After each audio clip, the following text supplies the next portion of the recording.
नमस्कार दोस्तों, आप सभी लोगों का हमारे YouTube channel the youth influencers में बहुत बहुत स्वागत है। दोस्तों, इस चैनल पर हम ऐसे सामाजिक मुद्दों पर वीडियो लेके आते हैं जो आम आदमी से जुड़े होते हैं। इसी कड़ी में आज हम बात करेंगे हमारे देश में प्राइवेटाइजेशन के विरोध में हो रहे स्ट्राइक के बारे में। दोस्तों, हमारे देश के बैंक संगठन ने संपूर्ण देश में 15 तथा 16 मार्च को स्ट्राइक की घोषणा की है। वहीं 17 मार्च को बीमा कंपनियों के द्वारा और 18 मार्च को LIC के सभी संगठनों के द्वारा देशव्यापी स्ट्राइक की घोषणा की गई है। दोस्तों, ये बड़ा ही हास्यास्पद है कि हमारे देश में पूरी तरह से अफरा तफरी मची हुई है। हर जगह कहीं युवा रोजगार के लिए, कहीं किसान MSP के लिए, कहीं किसी दूसरे विषय पर लोग हर तरफ सरकार से विरोध कर रहे हैं, लेकिन सरकार मनमाने ढंग से अपने डिसीजंस लेती जा रही है। दोस्तों, तो बात करते हैं कि क्यों आखिर बैंकों की हड़ताल हुई। दोस्तों, रिसेंटली हमारी वित्त मंत्री जी ने बजट में सरकारी कंपनियों तथा सरकारी बैंकों के निजीकरण से 1.75 लाख करोड़ रुपए जुटाने की बात कही थी। ये रकम निजीकरण से ही जुटाई जाएगी। दोस्तों, अब बात करते हैं कि बैंकों का निजीकरण कितना सही है।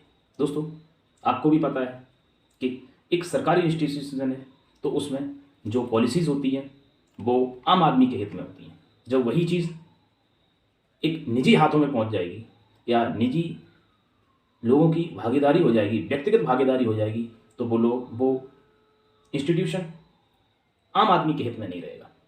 आप एक प्राइवेट हॉस्पिटल में देख लीजिए, एक गवर्नमेंट हॉस्पिटल में आपके साथ पैसों के लेकर ऐसा नहीं होगा कि आपका इलाज नहीं किया जाए, आपको डिस्चार्ज कर दिया जाए। लेकिन एक प्राइवेट हॉस्पिटल में अगर आपके पास पैसे नहीं हैं तो आपका इलाज नहीं होगा।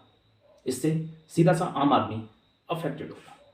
दोस्तों, कुछ विषयों पर जैसे कि एफिशिएंसी के मामलों में प्राइवेट बैंक्स सरकारी बैंक से काफ़ी आगे हैं और इसका सॉल्यूशन मैं वीडियो के अंत में बताऊंगा कि हम अपने सरकारी बैंकों को किस प्रकार से प्राइवेट बैंक्स की तरह ट्रांसपेरेंट तथा एफिशिएंट कर सकते हैं। दोस्तों, आगे बात करते हैं कि निजीकरण का आम आदमी पर क्या प्रभाव पड़ेगा। दोस्तों, तो सबसे पहले ग्रामीण क्षेत्रों में जो बैंक की ब्रांचेज हैं वो बहुत कम हो जाएंगी और अधिकांश ब्रांचेस बंद हो जाएंगी, क्योंकि ग्रामीण क्षेत्रों में जो ब्रांचेस होती हैं वहाँ पे ट्रांजैक्शंस का अमाउंट उतना नहीं होता है जितना कि बैंकिंग में एक्सपेंस होता है।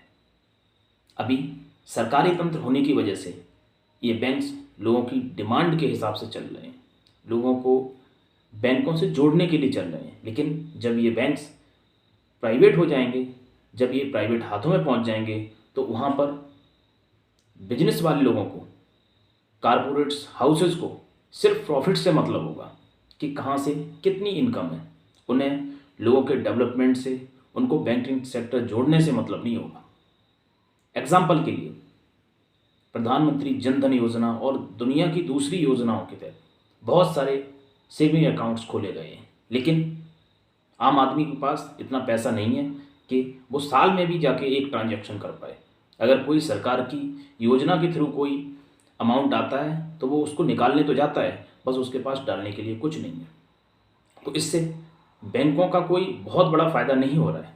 तो इससे रूरल एरियाज़ में जो भी बैंकिंग है वो लगभग ख़त्म होने के कगार पे पहुंच जाएगी और हो सकता है ख़त्म ही हो जाए।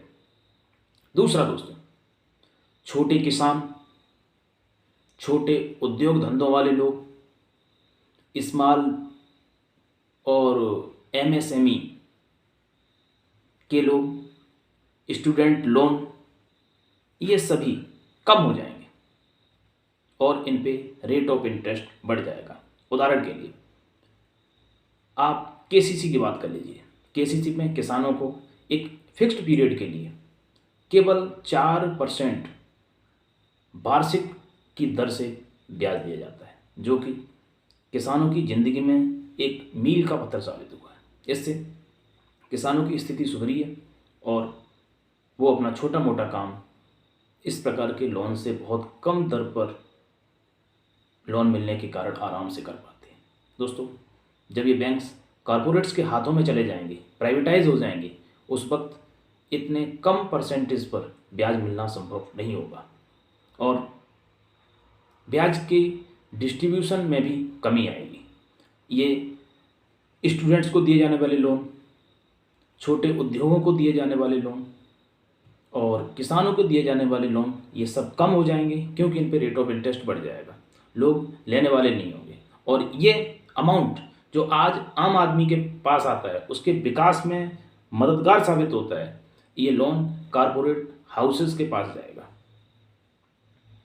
क्योंकि वो उसको ज़्यादा इंटरेस्ट पे खरीदेंगे और उनको आज के समय में जो लोन मिलता है उससे और ज़्यादा अधिक लोन मिलेगा, जिससे उनके बिजनेस बढ़ेंगे और आम आदमी लगातार पिछड़ता ही चला जाएगा। दोस्तों, उसके बाद बात करते हैं कि और इसके क्या क्या इम्पैक्ट होंगे। जैसे जॉब सिक्योरिटी की कमी हो जाएगी। अभी परमानेंट जॉब्स होती हैं तो उसमें एक सिक्योरिटी होती है। प्राइवेटाइजेशन के बाद जॉब्स अधिकतर कॉन्ट्रैक्ट बेसिस पे होंगी जिसमें कोई भी सिक्योरिटी नहीं होगी। दोस्तों, कस्टमर्स के चार्जेस भी बढ़ जाएंगे। अभी जिन जिन सर्विसेज के आपके चार्जेस लगते हैं वो सब मनमाने ढंग से बढ़ाए जाएंगे क्योंकि चीज़ें निजी हाथों में होंगी। हम जैसी भी पॉलिसी चाहेंगे वैसी बना सकते हैं। उसके बाद दोस्तों, आम आदमी की जो सेविंग है, जो बचत है, वो सीधे कॉरपोरेट्स के हाथों में चली जाएगी।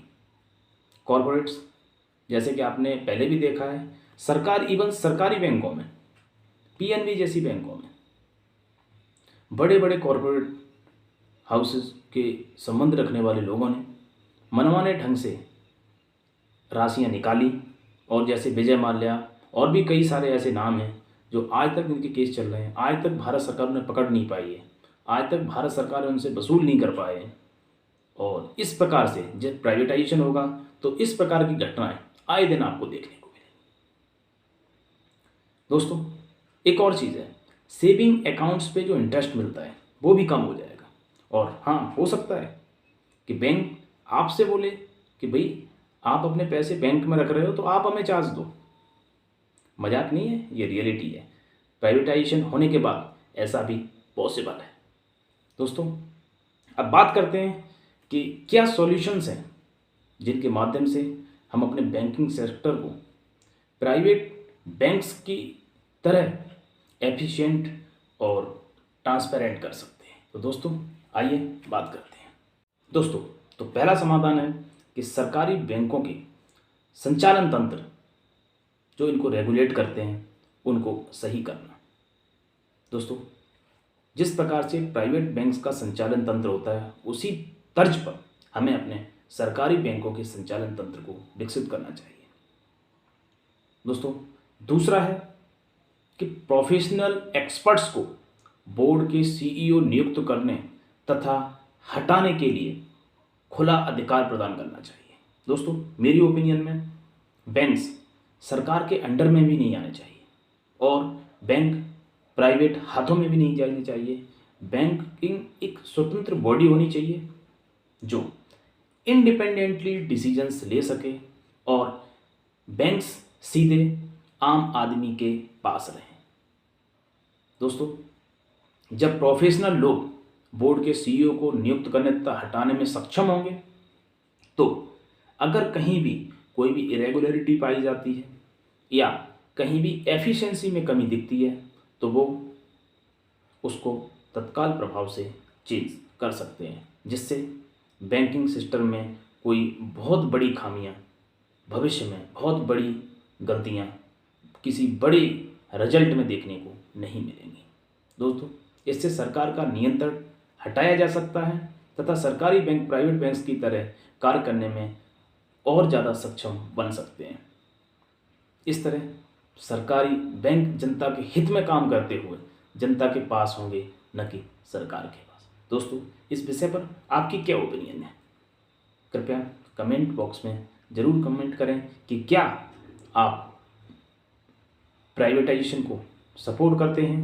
अगर करते हैं तो यस, अगर नहीं करते हैं तो no. Please must comment in comment box.